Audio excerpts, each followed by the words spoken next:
Hey guys, here's a quick review or a crash course on the concept of density. Now, as you'll see in the subtitle, you probably got your first lesson on density when you were a small child, when you threw your first rock in the water. Because as you may know, a rock does what in the water? That's right, it sinks. And the reason is because of its density, being more than that of water. Here are a few definitions to get us started. First of all, the definition of density is the amount of matter in a given volume.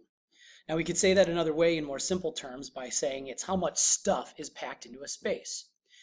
So now if you have the Google form open and you're answering the questions, which I hope you do, here's the example that I'm referring to in the first 2 or 3 questions. Now what I have in front of you is an empty plastic cube, and then I've got a handful of cotton balls. Now, I want you to be thinking about which of these two things, the cotton ball versus the empty plastic cube, represents the stuff or matter, and which represents the space or volume that the matter belongs.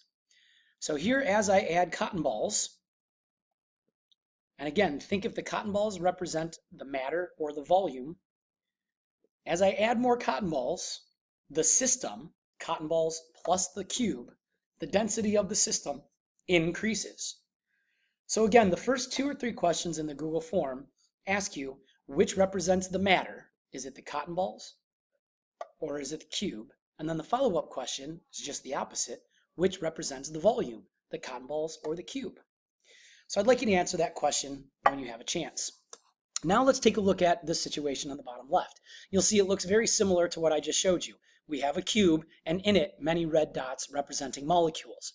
Now for a more realistic situation over here on the right, what we have, pardon me, my apologies, we lost the little screen in the corner, so here we go. So in the bottom right hand corner, what we have are a glass jar, well, one glass jar on the left and the same glass jar on the right. Each of the little dots represent molecules. If you take the time to count up the number of dots, they're the same in the left hand situation, and they're also the same number of dots in the right hand situation. Now notice the plunger has been pushed down, so these molecules have been compressed. Well, what we've done is decrease the volume, and then that increases the entire density of the molecules that are packed into this system. Now if we look at it a slightly different way, I'll show you another example that's very similar to this later on when we talk about the formula for density. So now when we talk about density, it's important in understanding whether something will float or sink. It's important to remember that water has a density of 1. So anything by comparison that's greater than 1 will sink, and then anything with a density less than that of 1 is going to float in the presence of water. So I've pulled out in front of you a beaker that is just simply filled with water. And again, remember that an object less dense will float and an object more dense are going to sink. So now I want you to think about these 2 items here for a moment. I have in front of you a rock, and then I also have this little block of wood. So now which do you suppose is going to sink? The wood or the rock? Well, I bet you were thinking the rock is going to sink. Watch. This is a rock called pumice, and you can see that the pumice is actually floating. What you're unable to see in this video is that this pumice is full of so many open space that are filled with air that it actually floats. It's the only rock in nature that floats. Now this is a type of wood, okay, that's called lignum vitae. Now this is a piece of wood that it's sunk. Now, you've probably never seen a block of wood that actually sinks like that, but that's because this type of wood has been compressed so much that it actually is more dense than water, and it happens to sink. All right, we'll move on. All right, next up, the formula for density. Now, the formula for density can be a little complex. Now, remember, density is the measure of the amount of mass, which was earlier referred to as matter. They can be treated as just about one and the same. So we measure the amount of mass per unit volume. Now, to calculate this, we do so by taking the mass and divide it by the volume. Now, we could abbreviate that by saying D equals M over V. Now, there are other formulas that are very similar to this that I'm going to use as an example. For instance, rate. Rate can also be known as speed. Okay, now speed has a formula that's distance over time. And so it's a very similar equation because we're just simply dividing distance over time. We're going to come back to that in a moment. Now the unit for density can be a little complex because it is a combined unit of mass and a unit of volume. Now when we reviewed the metric system, I hope you remembered that the base unit for mass is, hopefully you thought of it, grams. So we use the lowercase g. Now the volume for, the unit for volume is actually going to be either milliliters or centimeters cubed.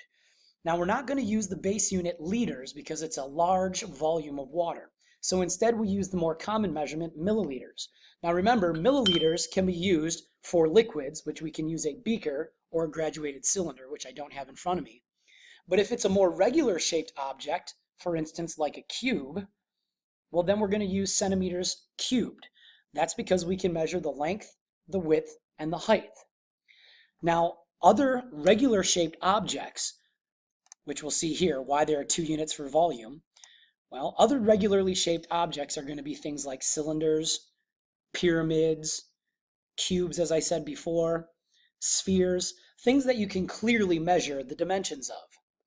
Now, as I mentioned before, we're going to use milliliters if we're measuring an amount of fluid. As you can see here, this beaker has milliliters on the side. Or if we're going to measure the density of an irregularly shaped object, for instance, like this rock, we're going to use the unit milliliters for the unit of volume in the unit for density. Because remember that when we have an irregular shaped object that doesn't have the same width throughout or the same length throughout, we're going to put it in water, watch it rise, and the amount that the water rises tells us the volume of the object itself. That's called the water displacement method. And because we're using the volume of water to represent the volume of the rock, we use the unit milliliters as our unit of volume. So when we combine the two, we get either grams per milliliter or grams per centimeter cubed. So allow me to go back to our speed equation. If we have the equation for speed, it's distance divided by time. What unit, if we're driving a car, what unit are we going to use to represent speed? Think about it in your mind. That's right. If we're thinking of speed, you probably know that the unit we use is miles per hour. Or if we write that differently, it's m over h, miles per hour. So this is just another example of a combined unit similar to density. So again, density is a combined unit, including a unit of both mass and volume. So grams per milliliter is a unit of density, or if it's a regular shaped object, like a sphere, a cube, a rectangular solid, we would use grams per centimeter cubed. Now a little bit of a relation to earth science. Density is going to come up over and over again throughout this year as we study different Earth systems as well as outer space. So to give you an idea of that, it's important to understand that the layers of Earth are according to density. The atmosphere made of gases. Bubbles, right? If you blow bubbles at the bottom of a swimming pool, they'll rise to the top because they're less dense. Well, guess what? The Earth once was a big ball of hot molten magma. So it was completely liquid through and throughout. So chemical reactions producing gases would bubble up from the interior, and gravity kept them trapped close to the surface, and those became our atmosphere. Now, as the Earth itself was liquid, all of the materials were able to float and sink. Thus, the core is the most dense, as the materials that make up the core sunk all the way to the center, while the crust of the solid Earth is the least dense material and floated to the top and cooled and solidified. Now later on, we're going to study minerals and other substances like elements are going to come up. Those are pure substances, and we can always identify them by their density, which is unique to a pure substance. Now finally, when we talk about the relationship between mass, volume, and density, we look at it like this. If the mass increases, but the volume stays the same, for instance, if I have one beaker and I put in 3 cotton balls, you can see that there's still a lot of room left in the beaker. As I continue to add cotton balls into the system, I'm adding mass or matter. Thus, the density is increasing. So if mass increases, density also increases, which means it's a direct proportion. So if mass decreases, then of course the density will decrease. But let's now take a look at a change in volume.